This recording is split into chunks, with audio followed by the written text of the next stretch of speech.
Hello student, मैं Ravindra sir स्वागत करता हूं आपका आरकेएस कोचिंग सेंटर का यूट्यूब चैनल एग्जाम क्रैक में। और इस वीडियो में मैं आपको प्रेजेंट इंडेफिनिट करा रहा हूं। और पिछली वीडियो में हम ऑलरेडी पहचान सीख चुके हैं कि कौन से सेंटेंस की पहचान क्या है। सो स्टूडेंट, जैसे कि आपका टॉपिक जो सबसे पहला रहेगा वो रहेगा हमारा प्रेजेंट इंडेफिनिट। इस प्रेजेंट इंडेफिनिट से ही हम शुरू करेंगे ग्रामर की शुरुआत। सो स्टूडेंट, जैसे कि अगर मैं पहचान की बात करूँ तो पहचान आप अच्छी तरह से पहले ही आप समझ चुके हैं कि पहचान इसकी क्या, फिर भी मैं लिख रहा हूँ। जैसे इस काल के हिंदी वाक्यों, इस काल के हिंदी वाक्यों के अंत में, इस काल के हिंदी वाक्यों के अंत में ता है, यही बताया था मैंने, ता है, ती है, ते है, ताहू आदि शब्द आते हैं। सो स्टूडेंट, ये इसकी पहचान है कि इस काल की हिंदी वाक्यों के अंत में ता है, ती है, ते हैं आदि शब्द आते हैं, प्रेजेंट इंडेफिनिट कहलाते हैं। इन चीज़ों को आप विशेष करके ध्यान रखेंगे।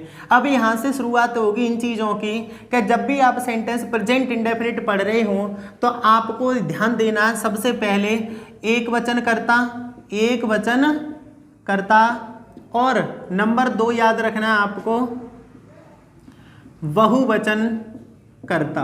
पूरी ग्रामर यानी अगर प्रेजेंट इंडेफिनिट के सेंटेंस की बात करें तो आधारित है एक वचन करता और बहुवचन करता पर। जैसे कि एक वचन करता को हम इंग्लिश में बोलते हैं सिंगुलर सब्जेक्ट।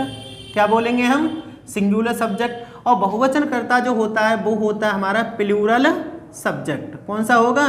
Plural subject. इन चीज़ों को आप ध्यान रखेंगे। अब स्टूडेंट, यहाँ मैंने प्रेजेंट इंडेफिनिट में आपको सिंगुलर प्लूरल इसलिए बताया है क्योंकि ये सिंगुलर प्लूरल पर ही आधारित है पूरी प्रेजेंट इंडेफिनिट की एक्सरसाइज। ठीक है, जैसे कि मान लो अगर मैं प्रेजेंट इंडेफिनिट में एक वचन करता पढ़ रहा हूँ तो इन चीज़ों का आप विशेष करके ध्यान रखेंगे। जो हमारे एक वचन करता होते हैं वो होते हैं ही, सी, इट और किसी का नाम। ये हमारे कौन से एक वचन।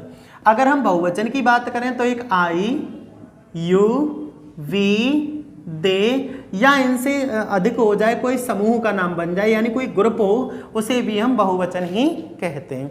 अब कुछ कहानी इस तरह से स्टूडेंट, जब हम एक वचन और बहुवचन पढ़ रहे होते हैं तो इनको कैटेगराइज्ड किया जाता है कि जब एक वचन को कैटेगराइज्ड कर कर एक वचन में रखा गया तो इनके लिए अलग से ES मतलब S या ES दिया गया था कि जब भी आप सेंटेंस में यूज हो, यानी जब भी तुम्हें सेंटेंस में प्रयोग किया जाएगा तो तुम्हारे साथ हम गिफ्ट में S और ES देंगे। क्योंकि जब बंटवारा किया गया है एक वचन बहुवचन का तो ये एक वचन में छोटे थे, इसीलिए इनको S या ES दे दिया। और ये बहुवचन थे यानी एक से अधिक थे, तो इन्होंने ये कह दिया कि हमें S या ES की कोई ज़रूरत नहीं है। ये किसने कही थी? आई, यू, वी, दे और एक समूह ने कहा था कि हमें एस या ES की जरूरत नहीं है, आप इस एस या ES को रखिए। ठीक है, सो स्टूडेंट क्लियर हो गया आपको कि ही, सी, इट और नाम, इनको एस या ES की जरूरत पड़ेगी और इन्हें एस या ES की कोई ज़रूरत नहीं है। तो ये चीज़ समझने की कोशिश करना कि एक वचनकर्ता के साथ एस या ES लगाते हैं और बहुवचनकर्ता के साथ एस या ES नहीं लगाते। इन चीज़ों को आपको विशेष करके ध्यान रखना है। ठीक है, अब क्वेश्चन ये है कि जब भी आप इनके सेंटेंस बना रहे होते हैं इंग्लिश में तो सबसे पहले आपको क्या लगाना होता है? सब्जेक्ट। क्या लगाना होता है? सब्जेक्ट। सब्जेक्ट के तुरंत बाद आपको एक वर्ब लगानी होती है, इसकी फर्स्ट फॉर्म लगेगी। ठीक है, और तुरंत उसके बाद या तो एस लगेगी या ES। याद रखना एस या ES सिर्फ इनके साथ लगेगी, इन्हें आने पर एस या ES नहीं लगाएंगे। उसके तुरंत बाद आपने ऑब्जेक्ट लगा देना है। ठीक है, ऑब्जेक्ट के तुरंत बाद आपको अदर वर्ड लगा देना है, अदर वर्ड लगाकर फुल स्टॉप को लगाना है। ठीक है स्टूडेंट, जब आप इस तरह से सेंटेंस को ट्रांसलेट कर रहे होते हैं तो मैं चीज़ों को कुछ और एक्सप्लेन करके बता दे रहा हूँ कि मान लो हमारा सब्जेक्ट है ही, ठीक है, और ही के संग आया है राइट, तो राइट का हम कर देंगे राइट्स। क्या कर देंगे? राइट्स।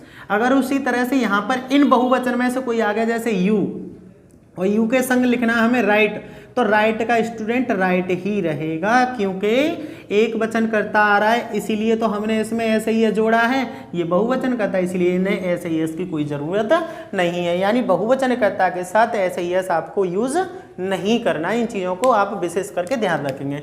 सो स्टूडेंट, सबसे पहले मैं जो सेंटेंस शुरू कर रहा हूँ, ये हमारा सेंटेंस अफर्मेटिव रहेगा। कौन सा रहेगा स्टूडेंट? Affirmative sentence. और अफर्मेटिव सेंटेंस को क्या कहते हैं? सकारात्मक वाक्य। क्या कहते हैं स्टूडेंट? सकारात्मक वाक्य, यानी वे वाक्य इनमें नहीं का कोई यूज नहीं होगा, यानी बिल्कुल सकारात्मक, यानी साधारण, यानी पॉजिटिव बात होगी बिल्कुल के लिए। जैसे कि मैं सेंटेंस लिख रहा हूं, उसे ध्यान देना अच्छी तरह से। नंबर 1, ठीक है, जैसे वह किताब पढ़ता है। सो स्टूडेंट, वह किताब पढ़ता है, तो हम इसे इंग्लिश में जब बनाएंगे तो वह की अंग्रेजी क्या होगी? ही। ठीक है, अब पढ़ता है कि सेंटेंस उल्टा बनाती है, मैंने तुम्हें पहले ही बता दिया है। ठीक है, तो वह की क्या होगी? ही। और पढ़ता है कि क्या होगी? रीड। ठीक है, लेकिन देखो ये एक वचन है। जब भी ये एक वचन हो, जब यही देख लेना है कि ये वर्ब लगाने से पहले कि ये एक वचन है या बहुवचन। ये एक वचन है तो इन्हें किसकी जरूरत पड़ेगी? ऐसे यस की। और जो वर्ब होती है यानी अंतिम, जो खाना पीना, उठना बैठना, नहाना धोना, सोना रोना, जो कुछ भी होते हैं वो वर्ब कहलाती हैं। और उन्हीं वर्ब में हमें देखना होता है कि ऐसे यस लगना है या नहीं लगना। तो एक वचन है तो हमें ऐसे लगा देंगे इसमें। ठीक है, तो ही रीड्स, किताब पढ़ता है तो क्या होगी? The book. ठीक है, ही रीड्स। देखो सबसे पहले सब्जेक्ट लगाते हैं, उनके बाद उल्टा बनाते हैं इस सेंटेंस को इस तरह से। पहले इसकी अंग्रेजी लगाई, फिर पढ़ता की लगाई, और फिर किताब की लगाई, तो सेंटेंस बन गया he reads the book. Next देखते हैं, जैसे तुम गाना गाते हो। तुम गाना गाते हो, तो स्टूडेंट तुम की अंग्रेजी क्या होगी? यू। और गाते हो की क्या होती है स्टूडेंट? सिंग। अब ऐसे ही ऐसे यही देख लेना है। तो स्टूडेंट ध्यान दो अच्छी तरह से, यू एक बहुवचन है और बहुवचन में ऐसे ही इसकी जरूरत नहीं है, तो यू सिंग ही रहेगा, सिंग्स नहीं कर सकते। यू सिंग, और गाना गाते you sing the song, you sing the song, या यू सिंग ए सॉन्ग भी कर सकते हैं। सो स्टूडेंट चीज़ें आपके समझ में आ रही होंगी। नेक्स्ट देखते हैं इस तरफ, जैसे राम अंग्रेजी पढ़ता है। राम अंग्रेजी पढ़ता है। देखो राम अकेला है, ठीक है, राम अकेला है। ही, सी, इट या नाम के साथ हम ऐसे ही एस का यूज करेंगे, तो राम की अंग्रेजी क्या हो जाएगी स्टूडेंट? राम। और पढ़ता है की अंग्रेजी क्या हो जाएगी? रीड। राम अकेला है इसीलिए क्या लगा देंगे इसमें? एस। तो सेंटेंस होगा राम रीड्स, और अंग्रेजी की क्या होगी यहाँ पर? इंग्लिश। सो सेंटेंस बनेगा ये राम रीड्स इंग्लिश। ठीक है, सो स्टूडेंट ये सेंटेंस आपके समझ में आ रहा होगा, इसमें कोई दिक्कत वाली बात नहीं है। इस सेंटेंस में खाली मैंने आपको ये बताया है कि ऑब्जेक्ट और सब्जेक्ट और एक वर्ब के बारे में। अब अफर्मेटिव का ही थोड़ा अगला सेंटेंस पढ़ते हैं, जिसमें आपको अदर वर्ड भी दिया होगा। ठीक है, ध्यान देना अच्छी तरह से। जैसे वह मुझे अंग्रेजी पढ़ाता है। वह मुझे अंग्रेजी पढ़ाता है, इसमें दो ऑब्जेक्ट हो गए। एक तो ऑब्जेक्ट कौन सा है? मुझे, और एक है अंग्रेजी। सो स्टूडेंट याद रखना, हम सेंटेंस उल्टा ही बनाना है। जो पहले पढ़ेगा उसे आप पहले भी लगा सकते हैं और चाहे बाद में लगा देना। पहले इसकी लगाएंगे अंग्रेजी, फिर पढ़ता है की, फिर अंग्रेजी की, फिर मुझे की। ठीक है, सिंपल सा सेंटेंस है, जो आपको वह सुइटेबल लगे उसकी अंग्रेजी आप बना देना। वह की स्टूडेंट क्या होगी? ही। पढ़ाता है कि क्या होती है स्टूडेंट? टीच, लेकिन एक वचन करता है इसीलिए क्या हो जाएगी? टीच। देखो यहाँ क्या है? अंग्रेजी, और यहाँ क्या है? मुझे लगाना है अंग्रेजी को पहले, लेकिन याद रखना जो सजीव है उसे पहले लगाते हो, जो निर्जीव है उसे बाद में लगाते हैं। अब देखो मुझे यानी मैं सजीव हूँ, अंग्रेजी निर्जीव यानी एक वस्तु है। ठीक है, तो हम लैंग्वेज है, तो देखो ही टीच, और मुझे की क्या लगा देंगे? मी। ही टीच मी, और अंग्रेजी को लिख देंगे यहाँ पर। तो ये थोड़ा हमने पलट दिया है, क्योंकि सजीव को पहले लाएंगे और निर्जीव को बाद में। तो सेंटेंस हो गया ही टीच मी इंग्लिश। ठीक है, नेक्स्ट क्वेश्चन करते हैं, इसी को थोड़ा बढ़ा देते हैं। जैसे तुम उसे प्रतिदिन पीटते हो। तुम उसे प्रतिदिन पीटते हो, ये है सेंटेंस। ठीक है, तो देखो आपको क्या करना है, तुम की अंग्रेजी क्या हो जाएगी स्टूडेंट? यू। ठीक है, और पीटते हो की क्या हो जाएगी स्टूडेंट? बीट। ठीक है।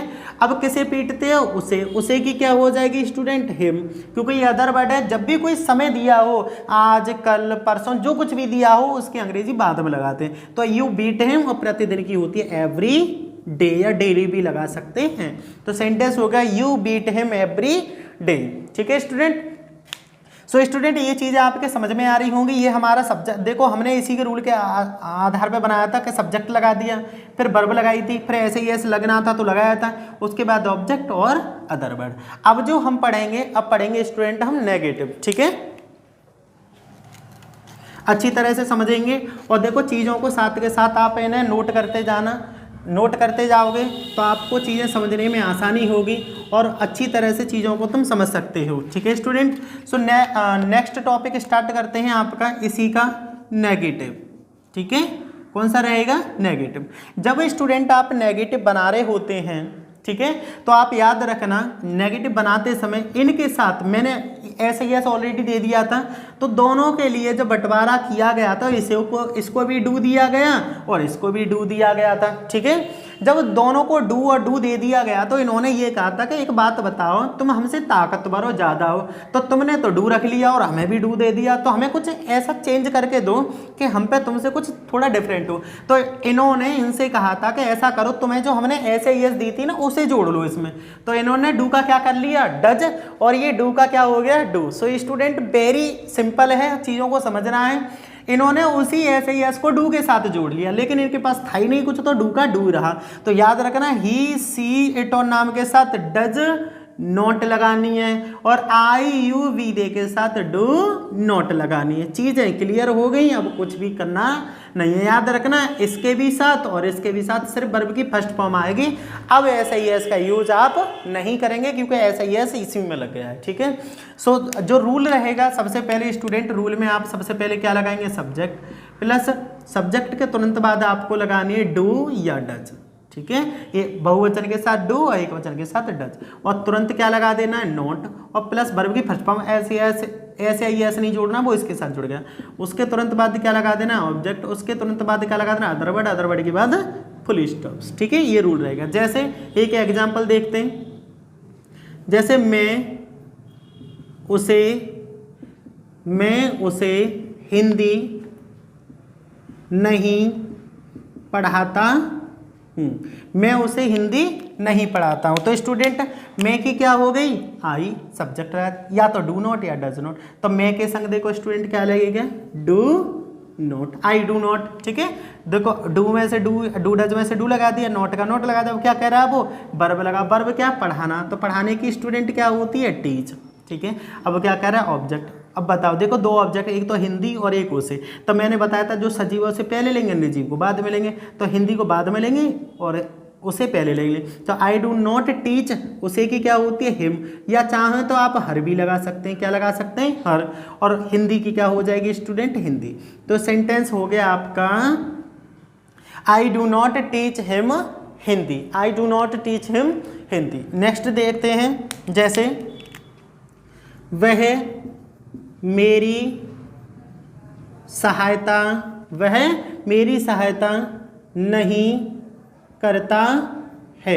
वह मेरी सहायता नहीं करता है, तो वह की क्या हो गई? ही, और ही के साथ क्या लगाएंगे? डज, क्योंकि एक वचन कर्ता के साथ डज लगाना है। He does not help me. ठीक है, he does not help me. Next student, next question रहेगा, वह आगरा नहीं जाती है। स्टूडेंट इस सेंटेंस को आप खुद बनाएंगे स्वयं। ठीक है, इस सेंटेंस को आप स्वयं बनाएंगे। कमेंट बॉक्स में आपको इसका आंसर जरूर बताना है, मैं इसका आंसर का वेट करूंगा।